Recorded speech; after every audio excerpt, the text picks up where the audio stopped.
소가 도움이 되더라고요. 혹시 드시고 계세요? 이렇게 약간 말씀을 하시게 되면은 좀 더 자연스러운 스몰 토크가 되지 않을까라는 생각이 듭니다. 그래서 작년도 굉장히 더웠고요. 저는 2021년도 그리고 2018년도가 굉장히 더웠다라고 기억이 있어요. 특히 2018년도와 2021년도가 제가 더웠다라고 생각을 하는 이유가 제가 그때 출산을 했었거든요. 네. 그랬더니 더 날씨에 굉장히 예민해지더라고요. 그래서 그런지 덥다라고 느꼈는데 그게 그냥 느낌이 아니라 실제로 더운 해였다라는 게 이제 이따 뒤에서 그 자료를 보여드릴 예정입니다. 그래서 작년도 굉장히 더웠었고요. 그리고 이 더운 날씨에 우리들이 더욱더 정신을 바짝 차리고 건강 관리를 잘 해주셔야 되는 이유가 있습니다. 바로 올해 역시도 많은 더위가 예상이 된다라고 해요. 그래서 평년보다 높을 확률, 사람들이 예측을 했더니 절반 이상인 60% 정도는 평년보다 더 더워질 것이다라고 예상을 했고요. 그리고 강수량 역시도 굉장히 많을 예정이기 때문에 작년도 거의 한 달 내내 비가 왔던 기억이 있거든요. 그래서 올해도 이 강수량이 계속적으로 많이 내리고 오랫동안 내릴 예정이라고 합니다. 그래서 이렇게 습하고 더위가 지속이 될 때에는 아무래도 우리의 신체 컨디션이 굉장히 난조를 보일 수밖에 없다라는 사실이죠. 그리고 그거 기억나세요? 1994년도가 굉장히 기록적인 더위가 찾아왔던 한 해였어요. 그래서 제가 1994년도면은 초등학교 3, 4학년 정도였거든요. 제 기억에는 4학년이었던 것 같아요.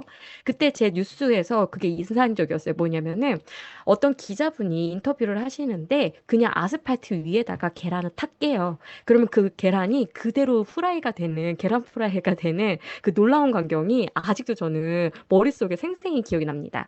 그렇게 더웠었는데 이때 놀랍게도 땡땡의 이 땡땡이 확률이 그리고 땡땡의 건수가 올라갔다라고 해요. 이 땡땡이 무엇이냐? 바로 교통사고 건수가 높아졌다라고 얘기를 합니다.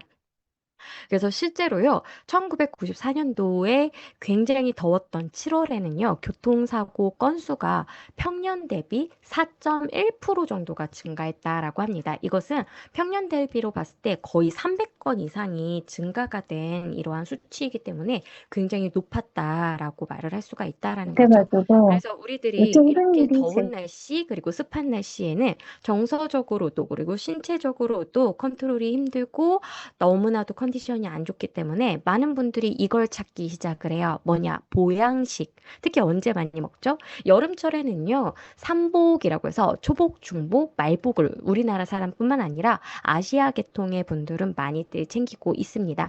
이렇게 아시아 계통의 분들이 이러한 복날, 그러니까 몸보신을 여름에 특히 하는 이유는요, 여름에 우리가 건강 관리를 잘해서 기가 허하지 않게 잘 보호를 해야 한겨울에도 우리가 건강을 잘 지킬 수 있다라는 게 우리들의 그러한 한의학적인 정서이기 때문이라고 얘기를 해요.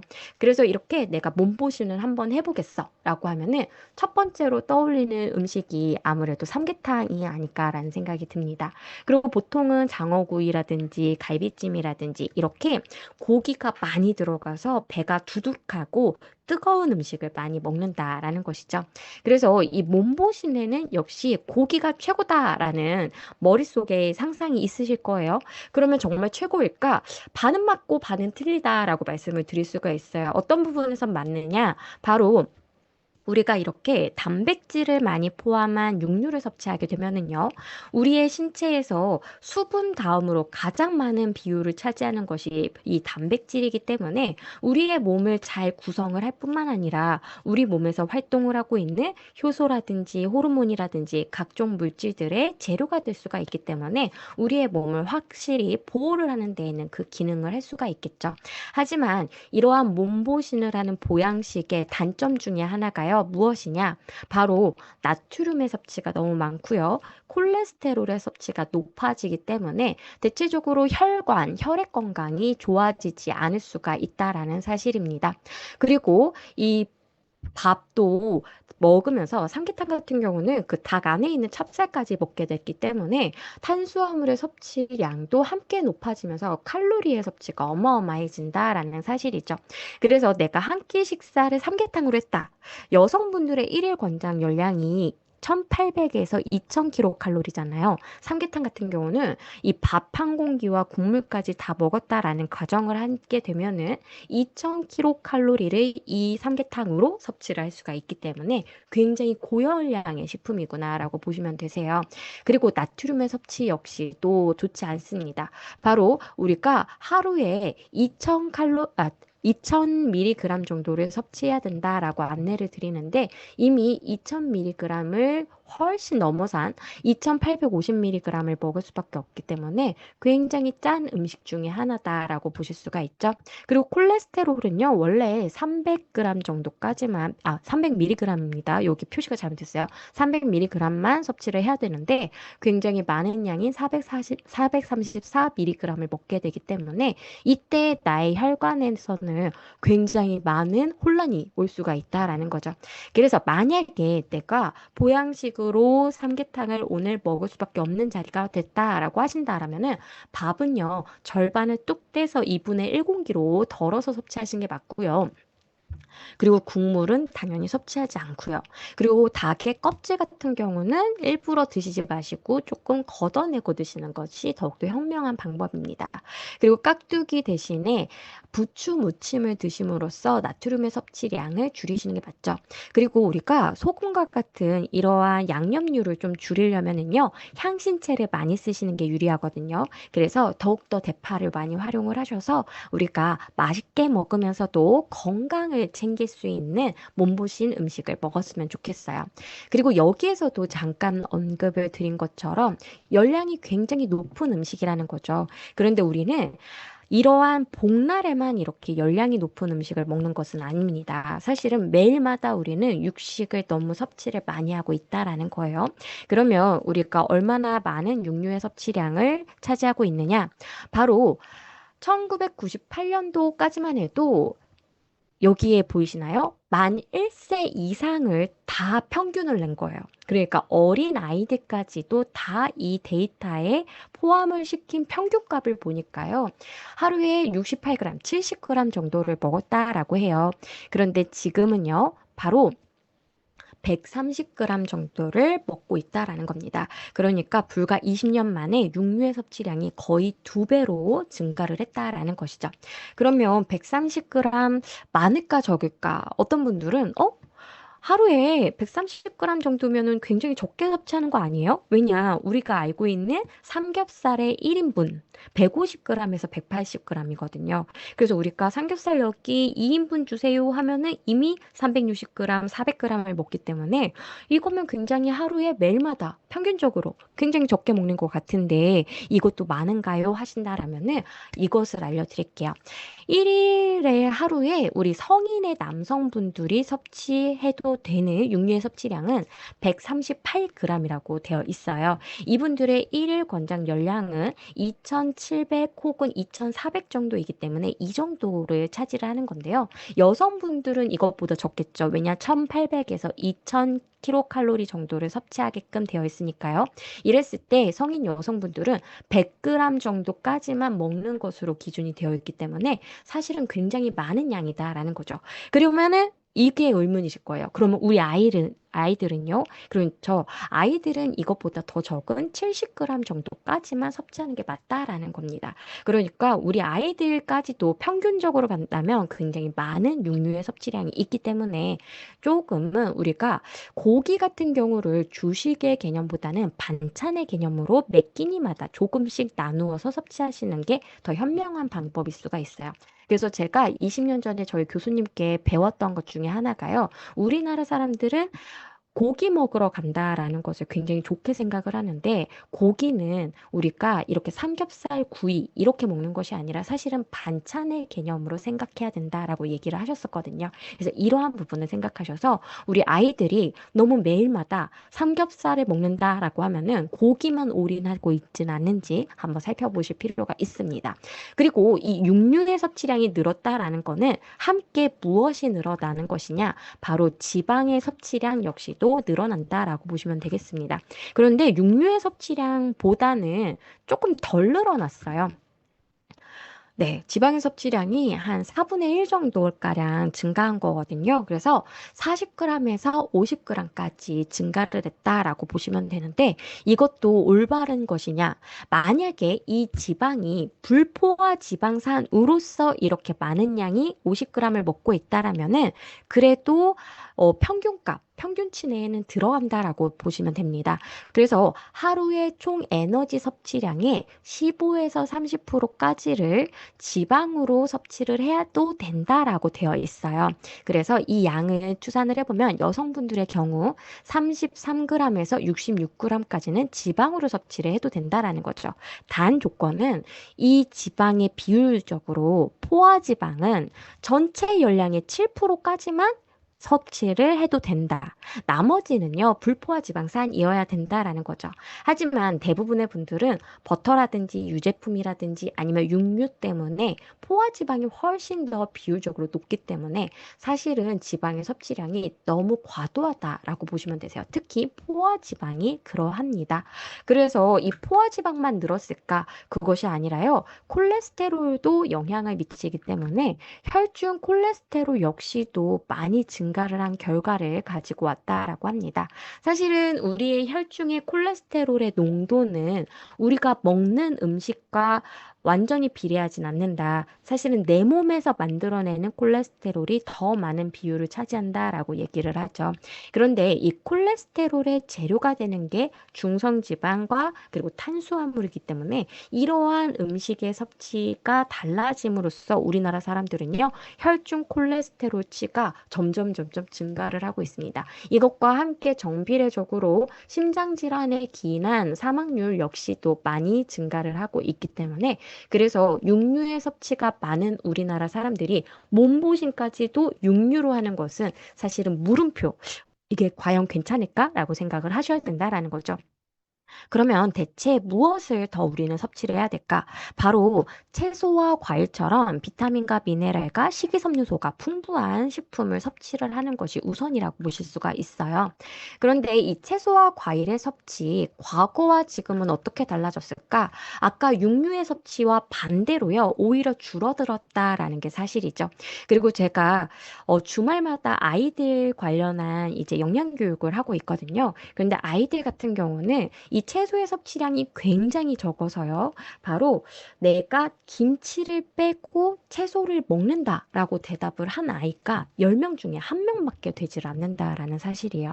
그러니까 우리 아이들은요, 이 채소와 과일의 섭취율이 훨씬 더 적다라는 것에서 점점점 연령을 낮아질수록 고속 노화가 가중이 될 가능성이 높아졌다라고 보시면 되세요. 그래서 우리는 이 육류의 섭취보다는 이제 채소와 과일의 섭취 비율을 높여주시는 게 맞습니다. 그래서 그런가요? 사실은 지금 우리나라에서도 보면은 못 먹는다라는 사람들은 잘 없어요. 사실은 다들 너무나도 잘 먹고 있는 게 실정입니다. 그러면 당연히 내가 매일마다 섭취하는 음식을 따져봤을 때 우리가 꼭 이 정도는 먹어야 되노라는 비타민과 미네랄의 양은 채우고 있지 않을까라고 생각하시겠지만 그건 역시도 채우지 못하는 사람들이 훨씬 더 많다라는 게 이 다음 장의 내용이에요. 뭐냐? 평균 필요량 미만으로 섭취하는 분들이 여전히 굉장히 높다라는 사실입니다. 그래서 특히 비타민 A, 비타민 C, 칼슘은요, 평균 필요량 미만으로 섭취하시는 분들이 거의 70% 이상이기 때문에 10명 중에 7명은 이렇게 중요한 영양소들을 다 미달로 섭취를 하고 있다라는 거죠. 그 이후에 나머지 비타민 B1이 티아민이고요. 비타민 B2가 리보플라빈이고요. 비타민 B3가 나이아신인데요. 이 비타민 B1, 2, 3 같은 경우는 에너지를 잘 만들 수 있게끔 도와주는 조효소의 재료가 됩니다. 그래서 이 세 가지가 부족하게 되면은 내가 아무리 탄수화물, 단백질, 지방이라는 열량 영양소를 잘 먹어도 기운이 나지 않겠죠. 그래서 이 사람들이 점점점 많이 피로 사회에 빠져들 수밖에 없다. 없게 된다라는 겁니다. 근데 특히 여성분들이 심각하죠. 먹는 양이 사실은 좀 적으시기 때문에 그런 결과가 나온 것 같아요. 그래서 대체적으로 40% 이상은 이러한 비타민 B1, 2, 3가 부족하다라고 되어 있기 때문에 우리는 잘 먹고 있는 줄 알았지만 사실은 잘 못 먹고 있는 게 사실이다라고 기억해 주시면 되겠습니다. 그리고 여기에서 끝이 아니라요. 우리가 먹지 않아도 되는 식품을 요즘에 너무나도 많이 먹고 있어요. 이게 바로 초가공 식품입니다. 과자라든지 라면이라든지 빵이라든지 소주 그리고 믹스커피, 떡 이러한 것들이 초가공식품에 포함이 돼요. 그러니까 내가 그냥 3분, 5분 내로 뚝딱 하고서 먹을 수 있는 음식들을 요즘에 너무 과도하게 먹고 있다라는 사실이죠. 이러한 식품들의 문제는 뭐냐? 너무 나의 몸에 있는 혈당을 빠르게 올려버려요. 그러면 내 몸에 여러 가지가 점점 도미노 현상처럼 무너질 수가 있기 때문에 그래서 이렇게 빠르게 혈당을 올릴 수 있는 음식은 줄이시는 게 맞고요. 그리고 또 한 가지가 바로 열량이 너무 높다라는 것 때문에 비만이 되는 사람들이 점점점 증가를 하고 있다라는 사실입니다. 비만 아동이 요즘에 문제가 되는 것이요. 예전에는 혈당이 높아요. 그리고 고지혈증이에요.까지만 문제인 줄 알았더니 이 아이들이 혈액 검사를 하고 간을 확인을 했더니 지방간의 수치가 많이 늘어났고요. 특히 중등도 이상의 간지방인 아이들이 예전에 비해서 4배가량이 증가했다라는 사실입니다. 벌써 아이들인데요. 그래서 이 간이라고 하는 기관은 우리의 몸에서 가장 중요한 기관 중에 하나죠. 영양소들을 저장을 하기도 하고요. 여러 가지 호르몬을 만들어내기도 하고요. 그리고 몸에 들어오는 나쁜 물질들을 우리가 여기에서 해독을 하는 시스템이 가동이 되고 세균을 없애주는 면역 시스템도 여기에서 가동이 되기 때문에 그래서 너무나도 중요한 기관인데 여기가 망가져 버린다라는 거예요. 그래서 성장 발육에 힘써야 되는 우리 아이들이 이러한 것들에 노출이 될 수가 있어서 초가공 식품의 섭취는 줄이시는 게 맞겠죠. 그리고 어른들 같은 경우는요, 이러한 성인병뿐만 아니라 대체적으로 많은 식품의 열량을 여기에서 얻고 있다라는 거예요. 그래서 내가 하루에 2000kcal를 채우는데 여기에 건강에 도움이 될 수 있는 단백질 그리고 복합 당분 이러한 것들로 우리가 칼로리를 채우는 것이 아니라 단순 당, 초가공식품으로 채우고 있기 때문에 더욱더 건강이 안 좋아지는 결과를 가지고 올 수밖에 없다라는 사실입니다. 그래서 지금 30대이신 분들, 20대이신 분들이 오히려 5, 60대이신 분들보다 건강이 더 안 좋다라는 결과인 거죠. 그래서 이제는 이러한 초가공식품보다는 우리 아메이퀸과 같은 좋은 조리 도구로 영양소는 살리면서 우리가 좀 더 쉬운 요리법을 많이 제안을 한다라면은 많은 분들이 더욱더 건강한 삶을 영위할 수 있지 않을까라는 생각이 들어요. 그러면 우리가 정말 너무나도 더운 때, 이렇게 습할 때 뭔가 더 기운이 났으면 좋겠어요. 그리고 내가 에너지를 좀 얻고 싶어요. 이럴 때 어떤 영양소가 필요할까? 그래서 첫 번째로는요, 바로 비타민과 그리고 풍부한 영양소가 많이 들어가 있는 과일과 채소를 충분히 섭취하는 게 중요합니다. 그리고 제철 과일들은 이러한 수분이 굉장히 많은 과일들로 지금 많이 나오고 있기 때문에 제철 과일을 우선적으로 선택해서 섭취하시는 게 참 좋겠죠. 그리고 땀을 많이 흘릴 수밖에 없습니다. 이랬을 때는요, 수분을 충분히 섭취하시면서 우리의 땀과 함께 배출이 되는 많은 이러한 미네랄들, 나트륨, 칼륨, 칼슘 이러한 것들을 충분히 섭취를 해주셔서요. 내 혈중의 전해질의 농도가 내 체액의 전해질의 농도가 불균형이 일어나지 않게끔 막아주시고 이제 대비를 해주시는 게 맞겠죠. 그리고 장 건강도 굉장히 중요한 게 바로 여름철입니다.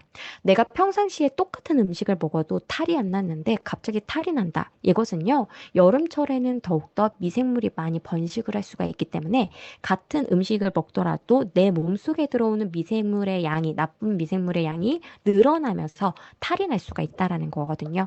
그래서 장 건강을 다른 계절에 비해서 더욱더 잘 챙겨주셔야 되는 것이 바로 여름철이라는 거 기억하시면 될 것 같아요. 그리고 자외선이 많은 한낮에는요, 내 온도가, 체내의 온도가 너무 고온으로 올라가면서 내 몸에 있는 많은 시스템들이 중단이 될 수가 있어요. 그렇기 때문에 고온으로 올라가지 않게끔 내가 오후 2시 이후에 야외 활동을 할 수 있게끔 스케줄을 조절을 하시는 게 좋겠죠. 그리고 마지막으로 너무 더우시겠지만 땀이 너무 많이 나지 않는 조건으로 적절한 운동을 해주시면은요, 이 여름도 우리가 건강을 지키면서 활기차게 잘 보내실 수가 있습니다. 그리고 특히 키위, 수박 이러한 과일들 그리고 버찌까지 지금 굉장히 맛있고 수율도 굉장히 높은 계절입니다. 그래서 이렇게 많은 비타민과 미네랄이 포함이 되어 있는 채소와 과일을 드심으로써 내 몸에 있는 항산화 시스템도 잘 가동을 시켜주시고요. 그리고 계절에 따라서 나타날 수 있는 나의 몸에 부족할 수 있는 식물 영양소들을 채워주심으로써 생리 활성도 잘 일어날 수 있게끔 해주시는 게 맞겠죠. 그래서 이러한 채소와 과일에 있는 식물 영양소까지도 함께 채우시면 참 좋습니다. 그래서 이 식물 영양소는 어떤 역할을 할까? 바로 내가 나빠질 수 있는 건강이 더 나빠지지 않게끔 항상성을 우리의 몸은 항상 유지를 하려고 노력을 하는데요. 이 알로스타시스라고 하는 구간을 우리는 항상성의 구간이라고 얘기를 합니다. 그래서 이 알로스타시스라고 하는 구간이 넓게 형성이 되어 있는 분들은 내가 컨디션 난조가 되더라도 다시 정상으로 휴식을 조금만 취하고 잘 먹으면 다시 돌아오는 반면에 알로스타시스 자체가 굉장히 얕으신 분들은 쉽게 질병 상태로 빠질 수가 있게끔 되어 있거든요. 근데 이 식물 영양소가 그 알로스타시스를 탄탄히 만들어주는 걸로 알려져 있기 때문에 그래서 평소보다 더 많은 채소와 과일을 필요로 하는 게 여름이구나라고 기억해 주세요. 그리고 다양한 비타민들도 섭취해 주셔야 되겠죠? 비타민이라는 것은 내 몸에서 만들어내지 못하기 때문에 외부로부터 공급을 받아야 되는 영양소입니다. 그리고 단백질, 탄수화물, 지방과 같이 굉장히 많은 양을 먹을 필요는 없어요. 하지만 우리가 먹는 식품 안에는 다 미량으로 존재를 하기 때문에 더욱더 골고루 잘 챙겨서 먹어야 이 많은 비타민과 다양한 미네랄을 다 섭취를 할 수가 있겠죠. 그래서 내가 채소 한 가지만 섭취를 하시는 것보다는 알록달록하게 다양한 것들을 섭취를 해주시고요. 채식만 하시는 것보다는 비타민 B군이라든지 비타민 A, 비타민 D와 같은 것들은 사실은 이제 지용성의 비타민인 것들도 있고요. 그리고 비타민 B군 중에서는 육류에도 포함이 되어 있는 것들이 있기 때문에 적절한 육류의 양을 생각하셔서 그 정도는 섭취를 하실 필요가 있구나라고 기억해 주세요. 그리고 비타민 에이스라고 하는 이제 이 항산화 비타민들은요, 사계절 내내 사실은 항상 필요합니다. 그래서 오늘은 이 비타민 에이스를 언급을 안 드리고요. 비타민 B군에 대해서 얘기를 드릴 거예요. 왜냐? 내가 탄수화물, 단백질, 지방은 너무나도 잘 먹어요. 그런데 이 영양소를 섭취를 했을 때 내 몸에서 활력이 떨어지지 않게 계속적으로 에너지를 만들 수 있는 조효소가 필요하거든요. 그 역할을 바로 비타민 B군이 합니다. 그래서 에너지가 많이 떨어지는 이 여름철에 비타민 B군의 도움은 더 많이 필요할 수 있겠구나. 그래서 오늘은 비타민 B군이 각각이 어떤 역할을 하는지를 보여드리도록 할게요. 첫 번째로는 비타민 B1인 티아민입니다. 이 비타민 B1은 특히 이제 이 비타민 B1이 부족하게 되면은 근무력증과 식욕 부진이 함께 오기 때문에 더욱더 피로감을 많이 느낄 수가 있고요. 그리고 내가 탄수화물을 섭취를 해서 이것이 내 몸에서 올바르게 에너지로 전환이 될 수 있게끔 만들어주는 영양소인데 만약에 이게 부족하게 되면은 내 혈중에 젖산이라고 하는 농도가 높아지게 되면서 내가 더 많은 피로감을 느낄 수가 있어요. 우리가 뭔가 체력장이라든지 과도한 운동을 했을 때 온몸이 뻐근한 그 느낌, 그게 바로 젖산이 주는 효과잖아요. 그래서 이러한 것들이 많이 쌓이지 않고 바로바로 에너지로 전환이 될 수 있게끔 해주는 것이 바로 티아민이 하는 역할이기 때문에 내가 육체적인 노동이 많고 평상시에 피로감이 많이 느껴진다 하시는 분들은 바로 이 티아민을 충분히 충분히 섭취해 주시는 게 좋습니다. 그리고 이 티아민 같은 경우는 신경계와도 관련이 되어 있기 때문에 내가 너무 스트레스를 많이 받는다. 그렇게 되면은 내가 정신적으로도 피로감을 느낄 수 있잖아요. 이것을 예방을 하는 것도 티아민이 해주는 역할이에요. 그래서 우리의 뇌가 피로감을 느낄 때, 나의 몸에 피로 물질이 많이 쌓였을 때, 많은 요구량을 이제 하는 것이 바로 비타민 B1, 티아민이기 때문에 이것을 충분히 섭취해 주시는 게 좋겠죠. 그리고 티아민을 드실 때 알리신도 함께 섭취하시면은요, 티아민을 더 오랫동안 잘 흡수를 하고 잘 사용을 할 수가 있습니다. 그래서 이것을 알리티아민이라고 하는데요. 이 알리신이 특히 어디에 많이 들어가 있느냐? 마늘에 많이 들어가 있어요. 그래서 혹시 이제 주변의 소비자님들께서 육체적인 피로감을 많이 호소를 하시면서 항상 내가 파워가 필요한데 힘이 없어요 하시는 분들은요, 바로 가리와 같은 마늘이 있는 이러한 제품들과 함께 비타민 B 플러스 혹은 이스트 B 제품을 추천을 해주시면은요, 평소보다 몸에 사용을 할 때 더 가뿐했어요. 이러한 것들을 말씀을 해주실 거예요. 그리고 두 번째 비타민 B군은 바로 리보플라빈이라고 하는 비타민 B2입니다. 리보플라빈 하면은 뭘 떠올리시면 되느냐? 바로 입술 주변에 나는 염증들, 구순 구각염을 떠올리시면 되세요. 그래서 우리가 입꼬리에 염증 생기고 입안에 염증 생기면 비타민 C를 먼저 떠올리시거든요. 왜냐, 콜라겐 생성과 관련이 되어 있으니까요. 그런데 이 비타민 B2가 부족할 경우에도 이러한 염증이 많이 생기게 되어 있습니다. 그래서 이러한 분들께는요, 비타민 B 꾼을 충분히 섭취하시면서 비타민 C도 함께 섭취하실 수 있게끔 하시면은 예방과 함께 빨리 이것이 회복이 되는 것을 느끼실 수가 있어요. 그리고 비타민 B2인 리보플라빈 같은 경우는 어떤 것의 조효소가 되느냐? 바로 글루타치온의 조효소가 됩니다. 그래서 글루타치온이라는 것은 요즘에 필름으로 붙여서 우리가 섭취하고 계시잖아요. 그만큼 강력한 항산화 능력을 가지고 있는 항산화 효소인데요. 이 항산화 효소가 활동을 할 수 있게끔 꼭 필요한 조효소의 주요 재료가 되는 게 리보플라빈이기 때문에 만약에 이 리보플라빈이 부족하게 되면은 글루타치온이 제대로 활동을 못해서 우리의 세포가 산화 물질들에 많이 노출이 되고 손상을 당하게 되겠죠. 그리고 대표적으로 많이 손상이 되는 곳이 바로 수정체라고 합니다. 그래서 여기 결핍 시에 조로성 백내장이 나타날 수 있다라고 되어 있잖아요. 이게 바로 우리의 수정체가 단백질로 구성이 되어 있는데 이것이 혼탁해지면 하얗게 뿌옇게 변하는 것이에요. 근데 이게 리보플라빈이 결핍이 되게 되면은 항산화 능력이 제대로 발동을 못하게 되면서 이 단백질이 빠르게 이제 손상이 되게 된다라는 거죠. 그래서 이것이 뿌옇게 변하기 때문에 그래서 50세 이전에 백내장이 오는 것을 조로성 백내장이라고 해요. 그래서 비타민 B2는 항산화 능력을 위해서도 필요하고요. 그리고 입술 주변에 나는 염증을 예방하기에도 우리가 꼭 이제 섭취를 해주셔야 되기 때문에 이 비타민 B2도 중요하게 생각하시면 되겠습니다. 그리고 세 번째는요, 요즘에 많이들 찾으시는 NAD를 만드는 이제 비타민이에요. 그래서 비타민 B3는 나이아신이라고 불립니다. 나시아신 같은 경우는 특히 누가 좋아하시냐? 바로 알코올을 많이 섭취하시는 분들이 섭취하시면 참 좋은 게 바로 나이아신입니다. 이 나이아신 같은 경우는 알코올을 우리가 안전한 물의 형태로 바꿀 때 필요한 효소 두 가지에 꼭 필요한 이제 네. 그 비타민 B군이에요. 그래서 우리들이 이 부분을 생각을 하신다라면은 바로 이 비타민 B3를 충분히 섭취를 해주시는 게 좋겠죠. 잠시만요. 저희 방 불이 갑자기 꺼져서요. 제가 불 좀 켜고 올게요. 잠시만요.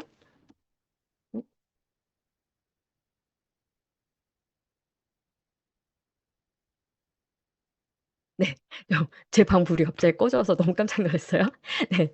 그래서 이렇게 나이아신 같은 경우는 알코올을 많이 섭취하시는 분들. 그래서 제가 그 뉴트리라이트에 한 12년 전에 초창기에 이제 입사를 했을 때 술자리가 있었는데 그렇게 이스트비를 저한테 많이 챙겨주셨어요, 주변에서.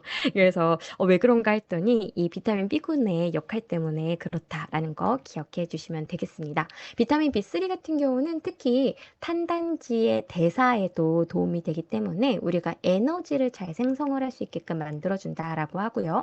그리고 혈청의 콜레스테롤 수치 조절에 도움을 주는 걸로 알려져 있어요.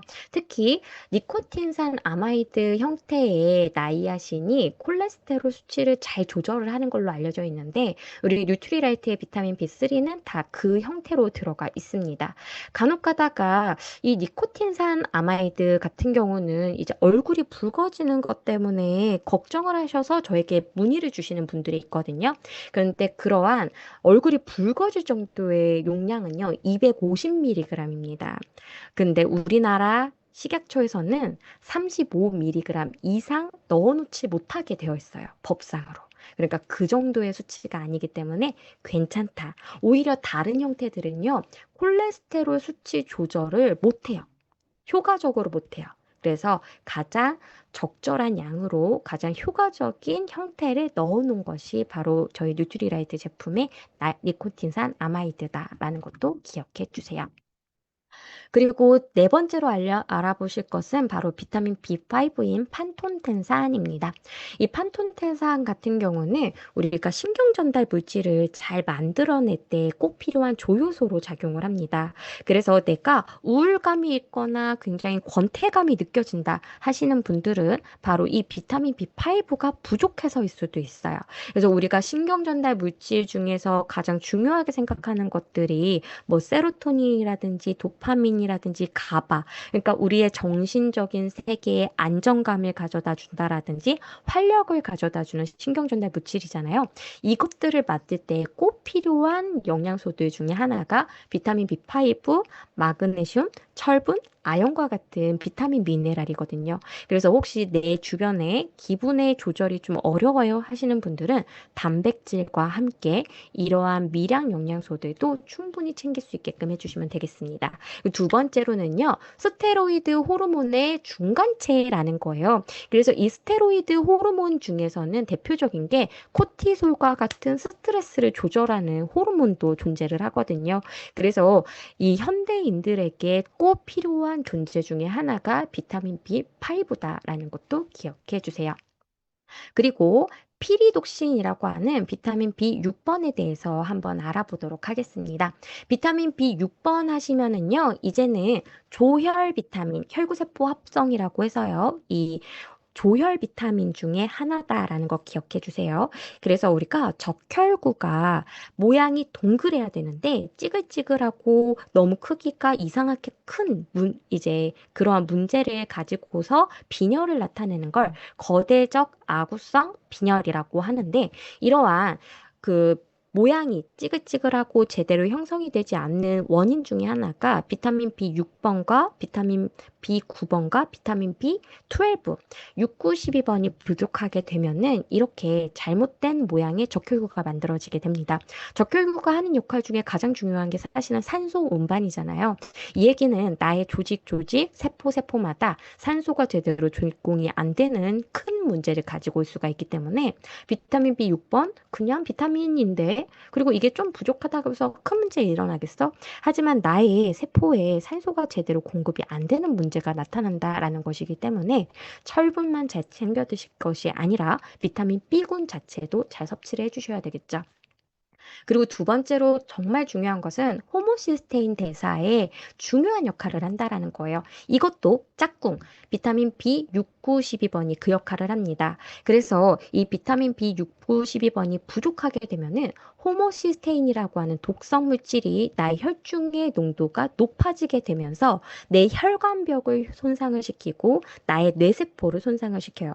그래서 실제로 한 10년 전에요. 그런 뉴스가 많이 나왔었어요. 그래서 이 호모시스테인의 농도가 높으면 알츠하이머에 걸릴 위험률도 높아진다. 그래서 비타민 B군은요, 이러한 신경계통, 그리고 나의 신경세포를 위해서도 잘 섭취를 해주셔야 되겠죠. 그리고 마지막으로 혹시 주변에 PMS라고 하는 생리전 증후군을 많이 호소하시는 분들이 있다라면은 마그네슘과 함께 비타민 B6번, 피리독신도 함께 추천을 해주시면 좋겠습니다. 만약에 이 비타민 B6번이 부족하게 되면은요, 기분의 조절이 잘 안 되게 되어 있어요. 아까 비타민 B5인 판톤텐산도 신경전달 물질의 형성에 영향을 줬는데요. 이 비타민 B6번 역시도 이 신경전달 물질 합성에 필수적이기 때문에 그래서 이 비타민 B6번도 함께 섭취를 해주셔서 항상 결핍이 일어나지 않게끔 막아주시면 되겠습니다. 그리고 마지막으로 우리가 모발, 손톱, 피부 건강할 때 빠지지 않는 영양소죠. 바로 비오틴입니다. 그래서 이 비오틴 같은 경우는 피부와 모발 보호에 도움이 되는 것으로 알려져 있고요. 이건 역시도 에너지 대사에 도움이 되기 때문에 그래서 비타민 B7이라고 하는 비오틴을 충분히 섭취하셔서 항상 나의 윤기 있는 피부, 그리고 나의 모발을 잘 만들어 주시면 되시겠죠. 특히 피부와 모발에 도움이 되는 이유는요, 재료가 되기도 하지만 바로 이러한 피부와 모발의 세포의 에너지 대사에 이 비오틴이 관여를 하기 때문이라고 해요. 그래서 잘 형성이 될 수 있게끔 에너지를 제공을 하는 역할을 하기 때문에 비오틴 항상 충분히 섭취를 해주시면 되겠죠. 그래서 여기까지 비타민 B군, 이스트 B와 비타민 B 플러스를 꼭 섭취해야 되는 이유, 그리고 여름철과 같이 에너지 대사 쪽으로 도움을 받으시기 위해서라도 꼭 잊지 않고 챙겨주시면 되겠습니다. 그리고 아까 말씀드렸어요. 땀과 함께 전해질 물질들이 많이 빠져나가요. 그래서 나트륨, 칼륨, 칼슘, 마그네슘과 같은 이러한 미네랄들이 너무 많이 빠져나갔다라면 채워주실 필요가 있죠. 그래서 여름철에는 더 많이 필요로 하기 때문에 잘 챙겨주실 필요가 있습니다. 그래서 우리 뉴트리라이트에도 XS 라인에 이러한 나트륨을 포함한 음료수들이 있기 때문에 그것을 통해서 내가 평소보다 땀을 많이 흘린 것 같다 하면은 보충을 해주시면 되시겠죠. 그리고 수분 같은 경우도 평소보다 더 많이 섭취를 해주시면 되겠습니다. 그래서 보통은 우리가 1.5에서 1.8리터 정도를 많이 말씀을 드리는데요. 이것과 함께 여름철에는 거의 2리터 정도는 섭취를 해주시는 게 필요하시겠죠. 왜냐, 그만큼 많은 수분이 많이 빠져나가기 때문에. 그래서 이 공기가 없으면은 거의 20분을 우리가 살 수가 없고 뭐 이런 게 있잖아요. 그래서 수분 같은 경우는 3에서 5일 정도 안 마시게 되면은 우리는 쇼크를 일으키면서 사망에 이르기까지 우리의 체내에 정말 많은 양이 필요합니다.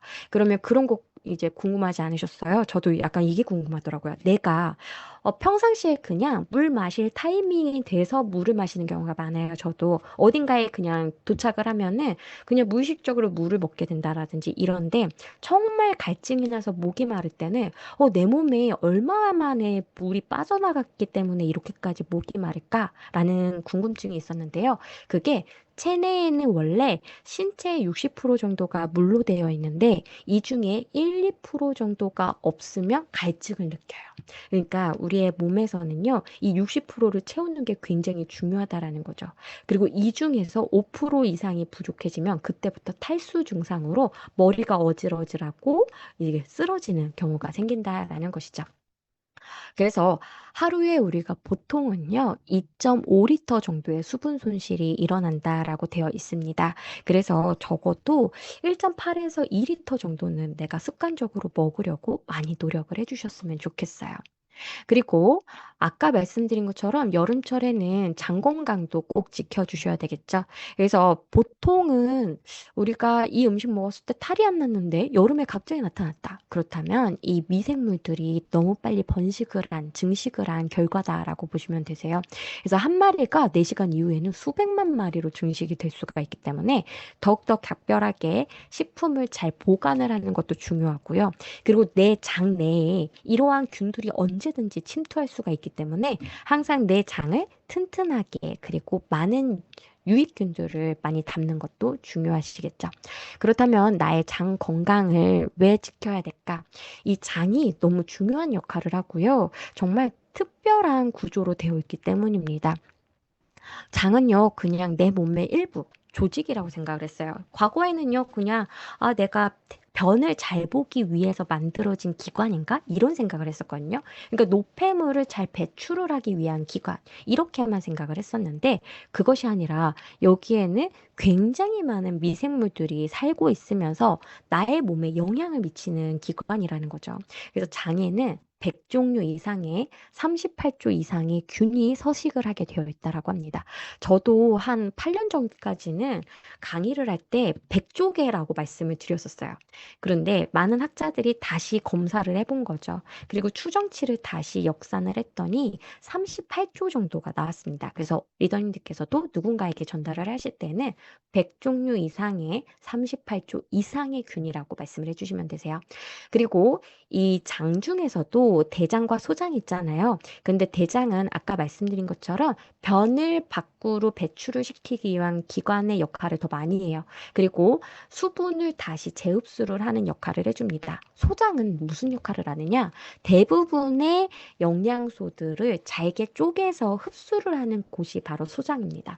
그래서 내가 너무 빨리 변을 보게 되면 그 느낌 있으실 거예요. 내가 먹은 음식들이 과연 잘 흡수가 됐을까? 그쵸?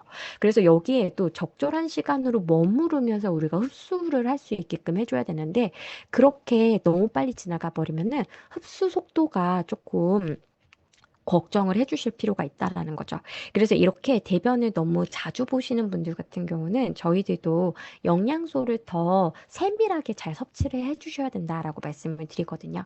그래서 이렇게 비타민과 미네랄과 대부분의 영양소가 흡수가 되는 장소이고요. 그리고 표면적이 가장 넓은 기관이에요. 그래서 약 400제곱미터라는 것은 어디에 저희가 비유를 많이 하느냐? 테니스장만 하다, 테니스 코트만 하다라고 비유를 해요. 그러니까 리더님들의 장을 쫙 펼쳐놓으면은요, 그 표면적이 무려 테니스 코트만 하다. 그래서 굉장히 많은 것들이 닿을 수 있고요. 그리고 이 부위가 어딘가가 구멍이라도 낳게 되면은 이 구멍을 지나서 내 혈류를 따라서 내 온몸 곳곳으로 그 독소 물질들이 다 지나갈 수가 있기 때문에 항상 이 테니스 코트의 표면을 깨끗하고 구멍이 나지 않게 잘 관리를 해주시는 게 중요합니다. 그러니까 두껍게 유지를 해주시는 게 중요하겠죠. 그리고 마지막으로는 장의 표면에는 점막이 있잖아요. 이 점막에서 외부로부터 유입이 되는 많은 것들이 접촉이 됩니다. 그리고 나의 미생물들과 그리고 나의 몸은 인식을 하는 거죠. 이것은 위험한 물질이다. 아니다. 이거는 괜찮은 물질이다. 유입을 할 것인가? 아니면 내 몸에게 빨리 배출을 하라고 명령을 내릴 것인가? 이러한 것들의 싸움이 나타나는 곳이기 때문에 전쟁터다라고 말을 할 수가 있습니다. 그러면 이 점막은 대체 어떤 모양으로 되어 있을까? 이것이 바로 실제 점막의 상태라고 보시면 되세요. 그래서 위쪽에 나와 있는 것들이 바로 플로라, 균들입니다. 그리고 아래쪽에 있는 것들이 혈류를 지나기 전 단계, 그 위쪽의 부분인데요. 바로 이곳에 많은 세균 들과 함께 면역 세포들이 여기에 주둔을 하고 있다라고 보시면 되세요. 그래서 이러한 점막을 사이에 두고서 많은 균들과 그리고 면역 세포들이 함께 존재를 하는 기관이다라고 보시면 되겠죠. 그리고 그림의 왼쪽을 보시면요. 오른쪽 그림의 왼쪽을 보시면 헬시것이라고 해서요. 건강한 장을 뜻하고요. 오른쪽은 리키것이라고 해서요. 새는 장을 나타내고 있습니다.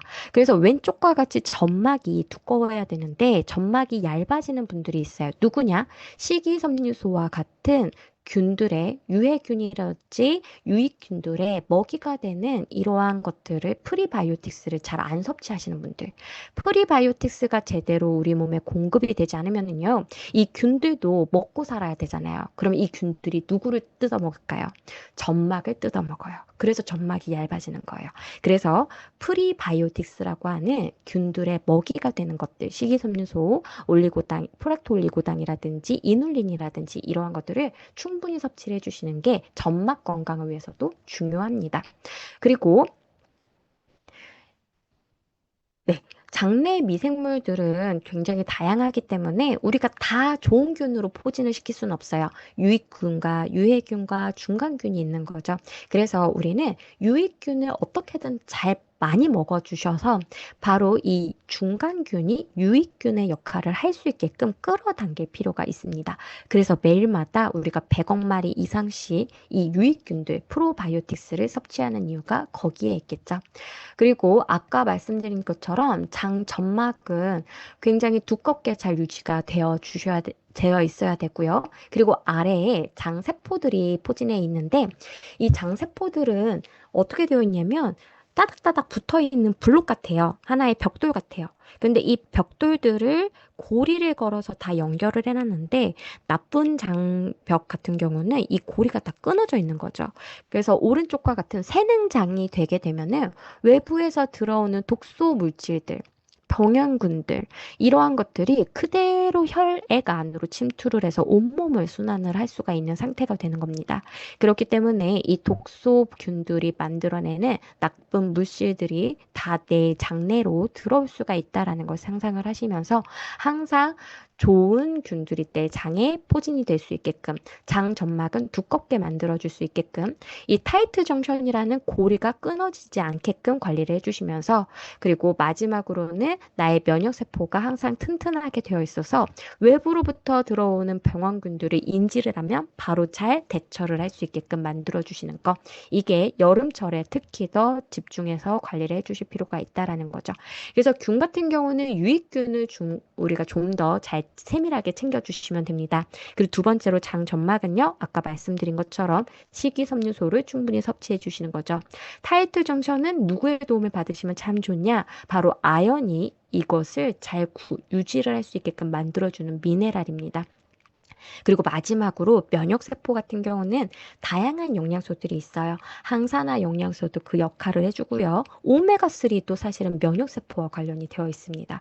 그래서 다양한 비타민, 미네랄, 그리고 이러한 식물 영양소들의 도움을 통해서 바로 이 면역세포들도 튼튼하게 잘 유지를 해주시면 되시겠죠.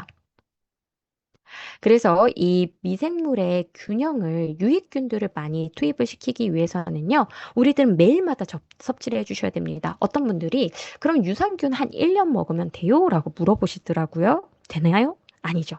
유산균은요, 이 프로바이오티스는요, 평생 섭취를 해주셔야 돼요. 이 프로바이오티스는 아까 보셨던 38쪽에 비할 게 못한다는 거죠. 그래서 내 몸에 계속적으로 넣어주면서 내 장을 서서히 서서히 조금씩 변화를 시켜줘요.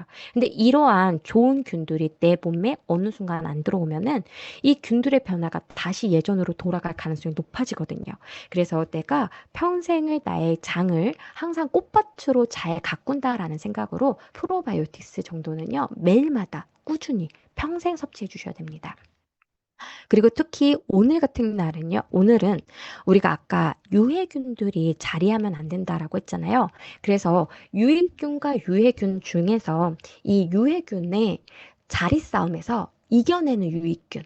그러니까 유해균과 자리 싸움을 했을 때 자기 자리를 뺏기지 않고 오히려 유해균을 떨어뜨려내는 이러한 유익균들이 있어요. 대표적인 두 가지의 유익균을 함께 알아보도록 하겠습니다.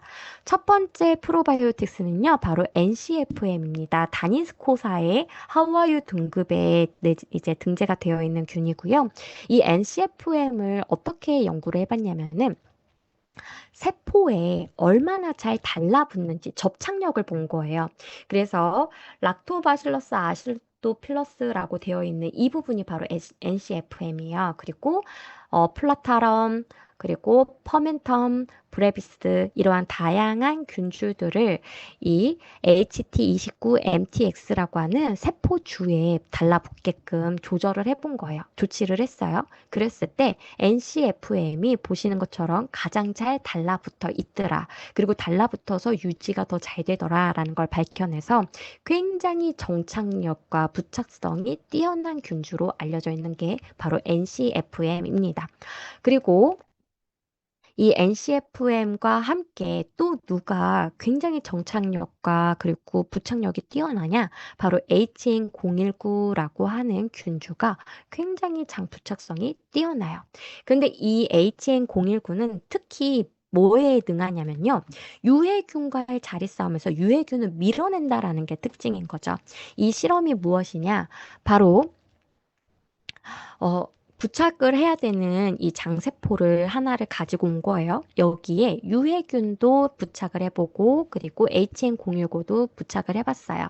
그랬을 때, 이렇게 그래프처럼 부착이 되었더라라는 걸 보여준 거죠. 그리고 오른쪽은 뭐냐면은요, HN019와 그리고 이 유해균을 섞어갖고 믹스해서 부착을 시켰어요. 그랬더니 결과가 어떻게 나타났냐? 왼쪽 보시면은요, 따로따로 부착을 했을 때 아까 보셨던 그 유해균이 굉장히 부착 능력이 뛰어났던 거예요. 그런데 이 HN019와 함께 믹스를 해서 부착을 시켰더니 뚝 떨어진 거죠. 오른쪽처럼. 그러니까 유해균이 버티지 못하고 다 떨어져 나갔다라는 거예요. 그래서 이 HN019는 엉덩이 힘이 굉장히 강한 유익균이구나라고 기억하셔서 부착 능력이 뛰어나다 상상하시면 NCFM과 HN019를 떠올리시면 됩니다. 이 두 가지 모두가 호화루 등급이에요. 하와이유 등급. 그런데 다니스코사의 프리미엄 균주가 지금 제가 알기로는 8가지로 알고 있는데 가장 최초에 등재가 되어 있던 게 바로 NCFM과 HN019입니다. 그래서 제가 알아본 바에 의하면 이 두 균주가 모두 사용이 되면서 이렇게 많이 사용이 되면서 이 정도의 금액을 형성을 하는 제품은 뉴트리라이트 제품이 유일해요. 그래서 이 두 가지 균주가 모두 다 많이 사용이 되었다라는 것에서 이 365 제품을 많이들 이제 권해주셨으면 좋겠어요. 그리고 이스트 B와 비타민 B 플러스 이 제품 각각 어떻게 섭취해야 되냐 문의들을 많이 주십니다. 그래서 이렇게 섭취하시면 좋을 것 같아요. 내가 선호하는 선호도가 무엇이냐에 따라서 다르게 섭취하시면 되겠죠. 나는 간식처럼 씹어서 섭취하는 게 좋아요. 과거에 원기소 맛이 그리워요 하시는 분들, 그러하신 분들은 바로 이스트 B 제품을 씹어서 섭취하시면 되고요. 그리고 나는 삼켜서 먹는 게 더 간편해서 좋아요 하시는 분들은 비타민 B 플러스를 섭취를 해주시면 되겠습니다. 그리고 둘 다 수용성의 비타민이기 때문에 그래서 아침, 점심, 저녁으로 내가 8시간마다 한 번씩 섭취하는 방법을 사용을 하시는 게 가장 현명한 방법 중에 하나다라고 보시면 되겠죠. 그래서 비타민 B군 같은 경우는 아까 보신 것처럼 다양한 역할을 하는 조효소입니다. 그래서 내 몸에 이 효소들이 활동을 안 하는 곳이 없거든요. 여기에서는 효소를 돕는 조효소도 반드시 필요합니다. 그래서 내 몸의 활성과 그리고 피로를 도와주고 스트레스를 해소하는 데 도움을 주기 때문에 현대인들 남녀노소 모두 다 필요한 비타민 B군이라는 거 기억하셔서 내가 더블엑스에 혹은 뉴트리키즈 라인에 있는 것만으로 충분해라고 생각하지 마시고요. 지금과 같이 활력이 필요할 때는 더 섭취를 해주셔서 항상 활력을 챙겨가셨으면 좋겠어요. 이번에 7월 2일 같은 경우는 바로 이 비타민 이스트 B 두 가지의 제품을 구입을 하시게 되면은 엔자임 바이옴 미니를 30포를 증정을 하게 되어 있습니다. 그래서 엔자임 바이옴을 한 달치를 가져가시는 프로모션이기 때문에 이왕에 이스트비 드시는 분들이라면 다들 가져가셨으면 좋겠어요. 그리고 이번에 마이랩 마이크로바이옴 마이랩 프로그램이 3주년을 맞이했습니다. 그래서 이 3주년을 맞이한 만큼 이번에 특별한 프로모션이 또 한 번 이제 준비가 되어 있어요. 그래서 이 프로모션 날짜 제가 좀 수정을 못했네요. 죄송해요. 7월 16일입니다. 7월 2일에서 7월 16일로 변경이 되었어요. 더 잘 이제 저희가 챙겨서 프로모션을 진행을 하려고요. 그래서 7월 16일에 어떻게 진행이 되느냐? 전에 가가호 프로모션 굉장히 인기가 많았거든요. 그래서 이번에도 가가호처럼 세개의 테스트 키트를 구입을 하시면 한 개를 증정을 드립니다. 그래서 4인 가족을 했을 때 3인으로 충분히 모든 가족들이 다 테스트를 할 수 있는 이제 이번 구성이기 때문에 3 플러스 1이죠. 그래서 꼭 같이 가져가셨으면 좋겠어요. 그리고 이것뿐만 아니라 마이크로바이옴 제품을 섭취를 하시는 분들은 이 90포를 구매를 하시면은 엔자임 바이옴 미니 3개, 역시나 30포를 드리는 프로모션이 함께 진행이 됩니다. 그래서 테스트 키트도 가져가시고, 그리고 이미 나는 테스트를 해서 마이랩 마이크로바이옴을 먹고 있다 하시는 분들은 엔자임 바이옴 미니 3개, 30포 가져가시는 이번 프로모션 다들 다들 경험하셨으면 좋겠어요. 그래서 이번에 프로모션과 함께 무엇이 달라지느냐? 결과 리포트가 좀 더 상세하고 그리고 관리가 쉽게 그리고 해석은 더 쉽게 바뀌었습니다. 그래서 예전에 소비자님들께 설명을 하실 때 조금 힘들었던 부분들 많이 의견을 주셨어요. 그것을 저희가 다 반영을 해서 이번에 리포트가 새롭게 변화를 합니다. 그래서 이전에는요, 그래서 이 그래프가 나타내는 게 좋다는 거야, 나쁘다는 거야. 그쵸. 사실은 우리 소비자님들은요, 내 장 상태가 그래서 좋아, 나빠를 알고자 하시는데, 이렇게만 되면은 좀 아리송해요. 근데 각각 사실은 뜯어놓고 보면은, 아, 이런 부분은 좋고, 이런 부분은 나쁘기 때문에 나는 이게 개선이 필요하구나. 얼마든지 해석은 가능하지만, 그래도 눈에 딱 직관적으로 보이는 단어가 필요했던 거죠. 주의, 보통, 양호. 그래서 이번에는 종합 결과를 주의, 보통, 양호라고 하는 상태 메시지로 표시를 드립니다.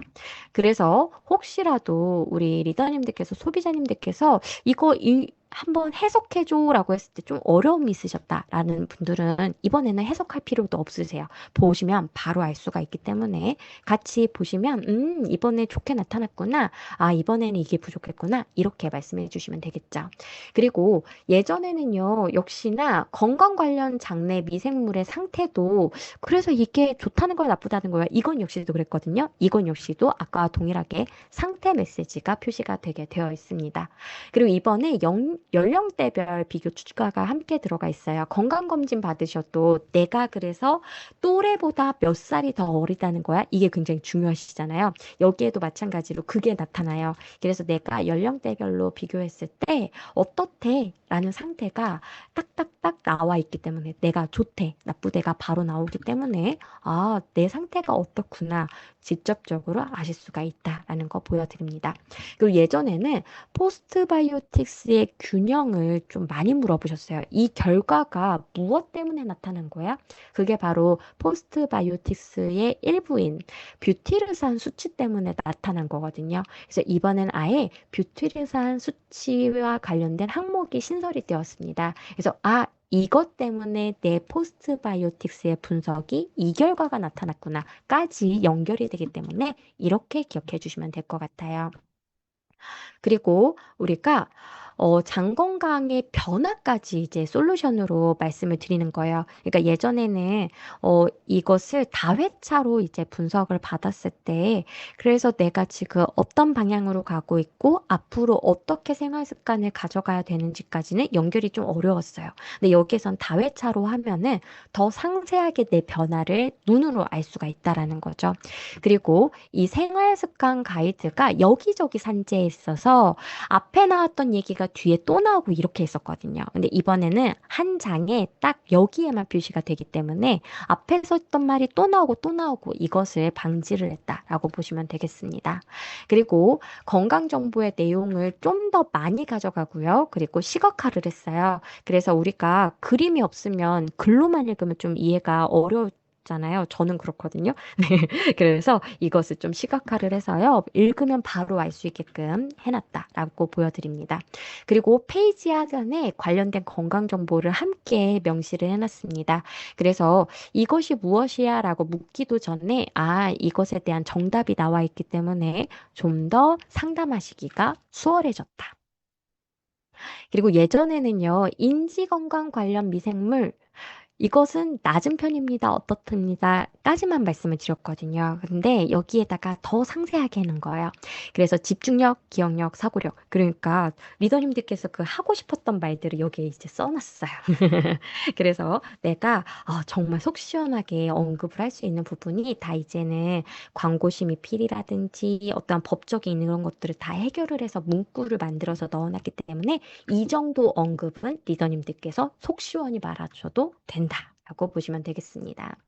그래서 유해균에 대한 설명이 없잖아요. 그래서 이 유해균이 높으면 사실은 그거 많이 말씀하셨거든요. 그러면 어디가 안 좋아요? 이게 많아지면 어떤 결과가 나타나요? 이것까지 말하고 싶은데 이게 혹시 법적으로 걸릴까 봐 말을 못 하겠어요. 이런 말씀을 저에게 정말 많이 주셨어요. 그래서 그것을 다 해결해서 여기에다 명시를 했기 때문에 리더님들께서 속 시원하게 이걸 말씀을 해주시면 되겠습니다.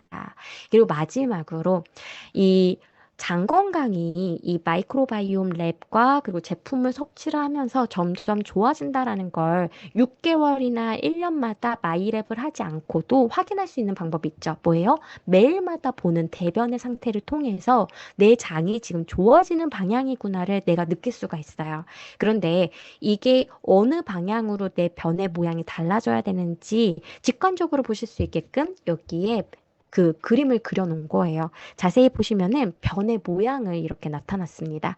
그래서 리더님들께서 가끔 이제 물어보실 때 대변의 상태가 몇 번째 그림하고 유사하세요? 이러한 것들을 통해서 이제 문진도 하시고 상담도 하시면은요, 좀 더 좋은 방향으로 소비자님들의 건강 상태를 이끌어 가실 수 있지 않을까라는 생각이 듭니다.